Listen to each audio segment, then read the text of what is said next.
سلااو تماشانین هێژان ئەم ساهاتنا خزمەتەوە بۆ پێشکەشکردنا حەڵقەیەک ji بەرنمەیە پێشەنگ لەسەر مژارە کار و چارەکیین لاوان و هەروەسا کۆنگرەیە دەهەمین ئاوێری خستنێ میوانê بەرنامەیە پێشەنگ ئاوێ جارێ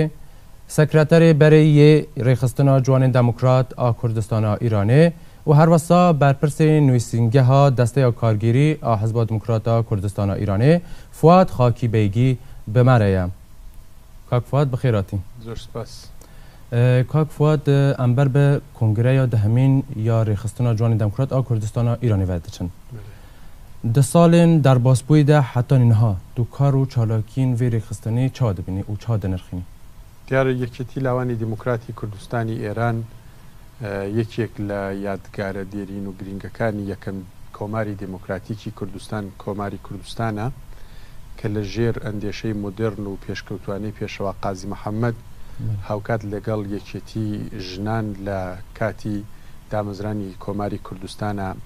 دامەزرا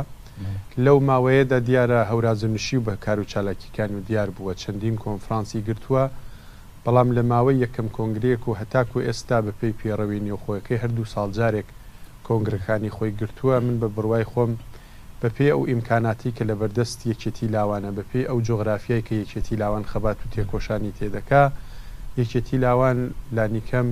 ئەگەر نەڵێم بێوێنە یەکێک لە کەمیونێترین ڕێکخراوەکانی تایبەت بە لاوانە لە ڕۆژهەڵاتی کوردستان و هەموو بەشەکانی کوردستانە کە لە زۆر بواری ڕێخستنی دیپلۆماسی ڕاگەیاندن و لە زۆر بواری تایبەت بە خواست و داوەکانی لاوان بە تایبەتی لە ڕۆژهەڵاتی نیشتمانە کاری خۆی کردووە. بەڵێ ڕێخستنا جوانێن دەموکرات حاوجەیە چ کارێکی بکێک و بکارە بالا جوانên ڕۆژهەڵاتی کوردستانی زیاتر بۆ عالیە خوارە ڕابکشە و چەندە کاریە لەسەر وێ مژاری کار بکە. دیارە لە ئەو وڵاتانەی کە پێشکەوتون و بە قەوڵی کوردەواری دەڵێ خوا پێداون ئەرکی ڕێکخراوەکانی تایبەت بە لاوان لە واقعە بە دوواداچوون و چارەسەرکردنی ئەو کێشە و گرفتانەیە کە تایبەت بە توێژێکی گرنگی کۆمەڵگان کە لاوانن بەڵام لە وڵاتی ئێران و لە کوردستاندا ئەرکی ڕێکخراوێکی وەکو یەکێتی لاوان چەند قات بگرە زیاتر دەبێت لە چاو ئەو ڕێکخراوانەی کە لە ئاستی نێودەوڵەتی و ناوچەیە تایبەت بە لاوان کارەکەن یەکێتی لاوان وەکو ڕێکخراوێک کە لە چوارچێوەی ئەو ئینجیوانە کە قەرارەگرێەوە پردی پەیوەندی نێوان توێژی تایبەت بەخۆی کە لاوانەوە حکوومەتە لە زۆر واڵدا ئەم پردە خواست و داواکانی ئەو توێژە دەگەێنێ بە دەسەڵات و بە دوواداچوونی پێەکە لە ڕێگای دامەزراوەکانی تایبەت بۆ حکوومەتەوە بەڵام لە ڕۆژهەڵاتی کوردستان و ئێرانە بەپێی ئەوەی کە سیستمێکی دیکتاتۆر و تیتالیتر لەسەرکارە ڕێکخراوێکی وەکو یەکێتی لاوان دوو ئەرکی گرنگی لەسەرشانە ئەرگی یەکەمی ئەوەیە کە لانیکەم وەکو ڕێکخراوێک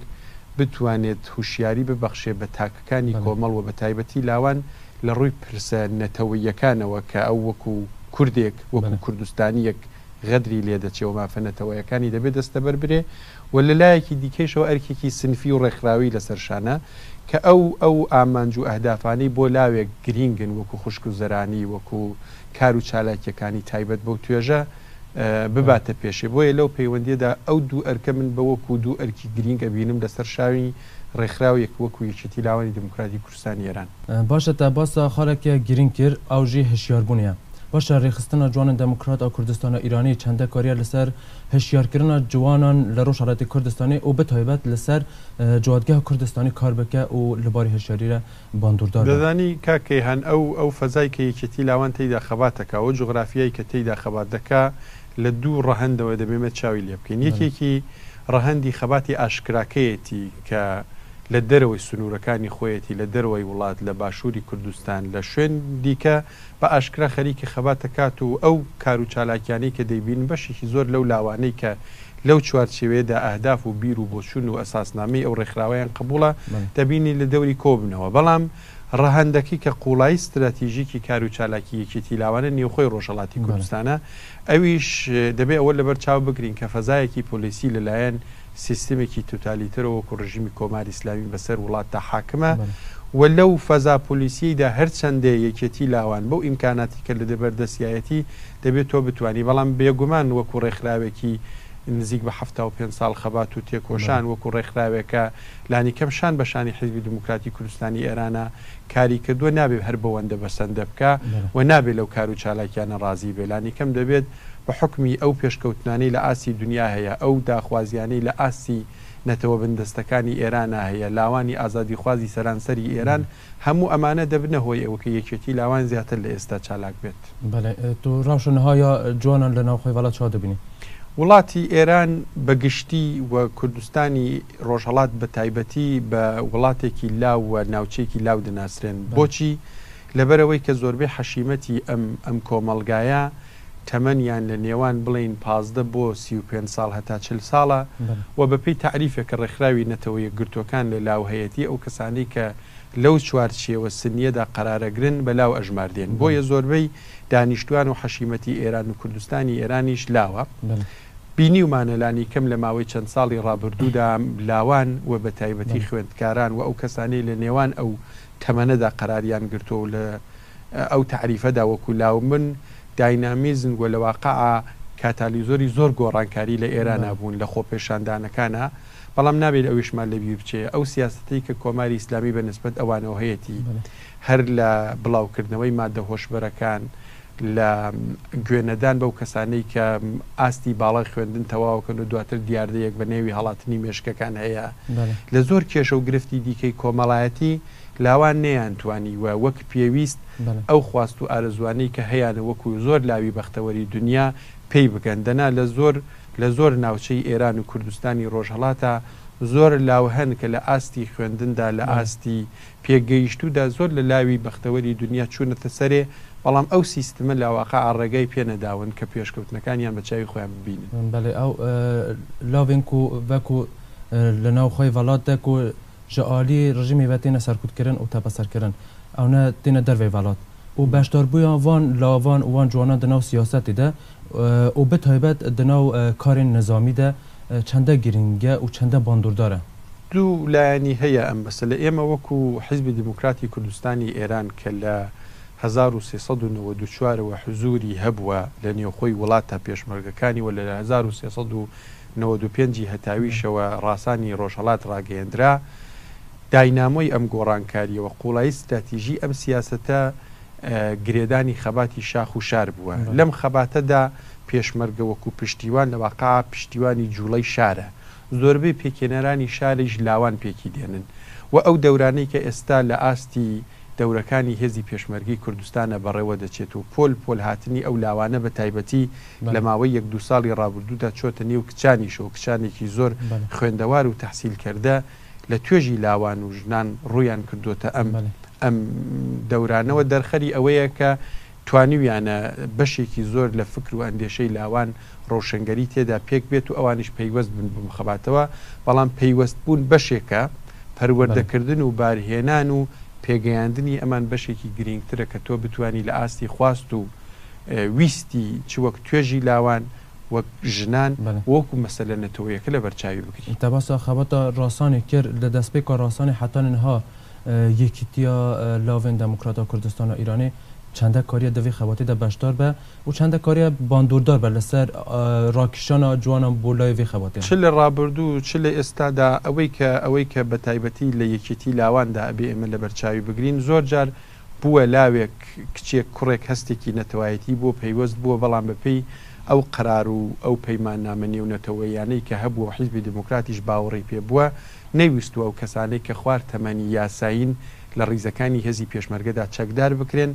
لەم بەشەدا یەکێتی لاوان توانیوێتی ئەگەر لاوێک کە خوار تەمەنی یاسایی بۆ بتوانێت لە ڕیزەکانی خۆیدا قەراریان بدات و پەروەردەیان بکە بەڵام بەشێکی دیکەش هەموو ئەو لاوانن کە ئاستی تەمەنیان لە ڕووی یاساییەوە تەواو بووە هاوشان لەگەڵ حیزبی دموکرات و هێزی پێشمەرگی کوردستانە بە نظری من زۆر دەوری ئەساسی گێڕاوەکەوان بتوانن بەشداری ئەم بزوتنەوەیە بن. بەڵێ بەکی تیزانانی توژی حەیامەکی سەکرتەری وێ ڕێخستنەی بووی باشە لە سەردەمی سەکرتریاتەدا و حتانینها وێ ڕێخستنی چەندە کاریە بۆ یەکگرتنا ڕێخستنین کوردستانی بەگشتی حول بدە و چەندە کاریە بۆ وێ یعنی سەرکار بکە و بکارن ئەو ریخستانانه یک بگرن و همعالی یعنی ریخستانه که همعالی نتنی چند ریخستانه که تایبەت ئەوەی کە ئیسپات بووە لە سیاسەتی ئەمڕۆدا و دنیای ئەوڕۆ دروستە لاوان نەقشێکی گرنگیان هەیە بەڵام نەک لاوان هەر هێزێکی دیکەش ئەگەر هەموو هێز و توانەکانی وەسەر یەک نەکەون بە تاقی تەنیا ڕەنگە نەتوانێت هیچ کاریگەریەکی لەسەر ڕوتی ڕووداوەکان و هاوکێشە سیاسیان هەبێ لە کۆنگرەی 6 بەولاوە کە ئێمە لە یەکێتی لاوانی دیموکراتی کوردستان ئێرانە لە خزمەت هاوڕێیانی بەڕێوەبەری و ئەندامانی و ڕێکخراوە بووین بە لە بەرچاوگرتنی ئەو پێشینەی کە پێش ئێمە هاوڕێیانی سکرتێری پێشەمە و ڕێبەری پێش ئێمە ئەو ئەزمموی کە هەبوو بۆ ئێمەیان بەجێهێشت بوو ئێمە توانیمان یەکەم فدراسیۆنی ڕێکخراوەکانی تایبەت بە لاوان لە کوردستانی ڕۆژهڵاتە دابمەزرێنین و لە هاوکات لەگەڵ دامەزرانی یەکەم فدراسیۆن ئێمە لە ئاستی هەر چوار پارچەی کوردستانیشە بەشداری چەندین کۆنفرانس و کۆنگرەی تایبەت بە لاوان لە ئاستی هەر چوار پارچەی کوردستان بووین چۆن کا پێمان وا بوو کوردستان ئەگەر خاکێکی دابشکراوە ڕۆژێک لە ڕۆژان ئەگەر ویست و خواستەکانی لەسەر یەک بخا بە معنای جیابوونەوە لە وڵاتانە نیە بەڵکو و گەورەترین نەتەوەی بێدەوڵەت لە ڕۆژهڵاتی نێوەڕاستە ڕۆژێک لە ڕۆژان ئەو ویست و خواستانەی لەسەر یەکدانەوە بۆ ئەو مەبەستە خەبات دەکات بەڵام هاوکات ئێستا ئێمە دەیبینین هەر وڵاتێک و هەر پارچەیەکی لە کوردستان کە خاوەت تایبەتمەندی خۆیەتی لە نێو ئەو پارچەشدا دەبێت نەک ڕێکخراوەکانی لاوان بەڵکو باقی چین و توێژەکانی دیکەی کۆمەلگا بتوانن ئۆرگانیزە ببن و لە چوارچێوی ڕێخستن و پلتفۆرمێکی هاوبەشە کار بکەن هەر ڕێکخراوێک ئەگەر بەشێکی زۆری کۆمەلگاکەشی لەگەڵا بێ باقی ڕێکخراوەکانی دیکە و دەنگەکانی دیکە دەبێ حسابیان بۆ بکەی و ئەم حسابکردن لەسەرا دەبێتە هۆی ئەوەی کە بتوانی بە یەک گوتارەوە ڕوبەڕووی شوینیزمی فارز ببیتەوە بە یەک گوتارەوە بتوانی لە منتەقەکەدا حزوری هەبێ چکا بەڕاستی ئەگەر یەک دەنگی و یەک گرتووی لە داهاتوان نەبێ هیچ هێز و ڕێکخراوێک ناتوانێت ئەو کاریگەری ئانەهادا ئەو کوتوباستێکە و یەکگرتنە و ئەو کۆنگرەیەک و دەباس کرد کیم ڕوویە یعنی خویانەکە تشتێکە بەرچۆنە سەبارە هەندێک کێشە و گرفت هەبوونی تر بلاخرە بەڵام ئەوەی کە دەیبینی هێشتا هەر هاتوچۆ و دیدار و کۆبوونەوەکان هەیە ئەمن هیوادارم بەڕێوەبەرایەتی ئێستا یەکێتی لاوان پلانێک و بەرنمەیەکی هەبێ بۆ کۆنگرە و ڕێبەری هەڵبژێدراوی کۆنگرە کە هەر لە ئێستاوە پیرۆزباییان لێ دەکەم و دەستخۆشیش لەو هاوڕێیانەی ئێستا دەکەم کە یەکێتی لاوانیان هەتاکو ئێستا هێناوە هەر لە سکرتێر و تاباقی ئەندامانیان بتوانن گەڵاڵەیەکیان هەبێ کە بەپێی پێشوەچوونەکانی سەردەم زیاتر لە جاران ئەو یەکگوتاریە لە بینی لاوانی ڕۆژهڵاتی کوردستان بە تایبەتی و هەموو پارچەکانی کوردستان بە گشتی پێک بێنن وەکو داوی پیشنیار ئەمبەر بە کۆنگرەیە دەهەمرە دەچن دەچە پیشنیارێک و داخەزێک لە لاوێن ڕۆژهەڵاتی کوردستانی هەیە و بەتایبەت لە یەکێتیە جوانی دموکراتە کوردستانی هەیە یەکێتی لاوانی دموکراتی کوردستان ئێران هەروەکە لە یەکەم پرسیاریشا کوتمان ڕێکخراوێکی گرینگە تەمەنێکی زۆر هەیە لە کاری سیاسی و ڕێکخراوەیە لە کۆماری کوردستانەوە کە لە سی ڕێبەندانەوە دامەزراوە هەتاکو ئێستا سەرڕای هەورازی نیشتوەکان ئێستاش قەڵایەکی گەورەیە بۆ پشتیوانیکردن لە ڕەوشی لاوان ئەگەرچی هەر لاوێک لە دەرەوە دەتوانێت سەفیرێک بێت بۆ خەباتی ڕەوای بزوتنەوەی کورد لە ڕۆژهڵاتی کوردستان و لە پارچەکانی دیکەی کوردستانیشا کە خەباتی ئاشکرایان هەیە و چالاکیان هەیە بەڵیان لە بیریان بێ خوڵایی استراتیژی ئەوان نێوخۆی ڕۆژهڵاتی کوردستانە هەتاکو بتوانن بەرنامە و پرۆگرامەکانی کۆنگرە زیاتر چاوەدێری ڕەوشی ڕۆژهڵاتی کوردستان بکە چونکە خەبات و تێکۆشانی ئەوان ئێستا لە دەرێ بێ لە هەر شوێنێکی دیکەی بە شێوێ ئاشکرا ڕۆژێک لە ڕۆژان لە نێوخۆی ڕۆژهڵاتی کوردستانە و بەرنامە و ئیدە و فکرەکانیان دەبێت لە ڕاستای بەرەوەچوونی ئەو خەباتە بێ کە لە ڕێی خۆی ڕۆژهڵاتی کوردستانە دەبێت پێش بچێت. تەماشان و بینەرین هێژا بەڤی ئاوایژێ ئەمگیهانە داویا بەرنامێ هەروەکی ما پێشتر باس کرد هون تەماشاوان و بینەرین هێژا و هەروەسا ئالیگیرن وێ ڕێکخستنê دikarin li derheq kongreya de hem avê rêxistinê pêşniyar û rexneyên xwe ji rêyatorên ciwakî yên vekî Telegram, WhatsApp û e-mailê ji bo me bişînin. Kak spas ku başdarî kir. Spas boye û bo hawreyan tîşk.